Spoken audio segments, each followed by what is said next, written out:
നീ രാവിലെ ഞാൻ അങ്ങ് പോകുമ്പോ ഇവിടെ ഉണ്ടായിരുന്നു. ഇപ്പൊ തിരിച്ചു വരുമ്പോൾ ഇവിടെ ഉണ്ട്. എന്താ കേസ്? എന്താ എടാ എന്റെ പൊന്നിയേട്ടാ ഒന്നും പറയണ്ട.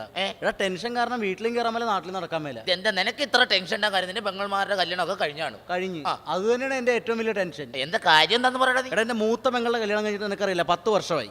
10 വർഷമായിട്ട് എന്റെ മൂത്ത പെങ്ങളുടെ കല്യാണം കഴിഞ്ഞു. അതൊക്കെ എനിക്കറിയാം. എടാ ഇതുവരെ പിള്ളേരില്ലടാ അവർക്ക്. ആ പിള്ളേരില്ലെങ്കിൽ ഏതെങ്കിലും ഡോക്ടർമാരെ പോയി കാണാൻ ആർക്കാ കുഴപ്പമൊന്നും മരുന്ന് മേടിക്കണം. ഡോക്ടർമാരെ മുഴുവൻ കാണിച്ച് അമ്പലങ്ങൾ മുഴുവൻ വഴിപാട് നടത്തി.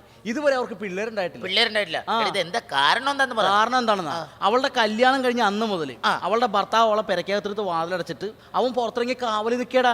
അതെന്താ കാര്യം എന്താണെന്നാ, അവൻ ATM സെന്ററിലെ വാച്ച്മാനാണല്ല.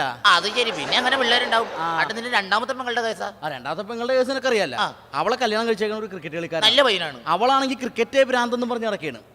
ഞാൻ അന്നേ എന്റെ അച്ഛൻ്റെ അടുത്ത് പറഞ്ഞാൽ ക്രിക്കറ്റ് കളിക്കാരെ കൊണ്ട് പെണ്ണുങ്ങളെ കല്യാണം കഴിച്ച് കൊടുക്കരുതെന്ന്. അതെന്താ നീ പറഞ്ഞു കൊടുത്തെന്ന് പറഞ്ഞപ്പോ കല്യാണം കഴിച്ചിട്ട് എന്താ കുഴപ്പം? കല്യാണം കഴിച്ചിട്ട് ഇപ്പൊ എന്താ കുഴപ്പമെന്നാ? എടാ ഒരു കൊച്ചുണ്ടായി കഴിഞ്ഞപ്പോ ഈ ക്രിക്കറ്റ് കളിക്കാരനായ എന്റെ അളിയൻ വന്നിട്ട് എന്നോട് പറയാണ് സിംഗിൾ അടിച്ചു. മര്യാദ. 4 പിള്ളേരുണ്ടായി കഴിഞ്ഞപ്പ എന്റെ അളിയൻ ഈ വീട്ടിൽ വന്നിട്ട് എന്നോട് പറയാണ് 4 അടിച്ചെന്ന്. അത് സാമാന്യ മര്യാദ. 6 പിള്ളേരുണ്ടായപ്പോ അവൻ പറഞ്ഞു നടക്കുകയാണ് 6 അടിച്ചെന്ന്. ഇപ്പൊ പെങ്ങള് പേടിച്ചരണ്ടത് വീട്ടിൽ വന്ന് കട്ടലടിക്കടി ഒളിച്ചിരിക്കുകയാണ്. അതെന്താ കാര്യം? എന്ത് പറ്റിയെന്നാ? എടാ ഇപ്പൊ എന്റെ അളിയൻ പറഞ്ഞോണ്ട് നടക്കുകയാണ് സെഞ്ചുറി അടിക്കണം. നീ ആ പെങ്ങളെ ഏതെങ്കിലും പെട്ടിക്കകത്ത് വെച്ച് പൂട്ടാൻ നോക്കാം. അതാ നല്ലത്.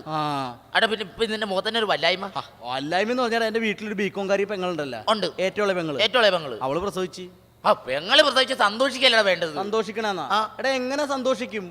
അവളുടെ കല്യാണം കഴിഞ്ഞിട്ടില്ലല്ലോ.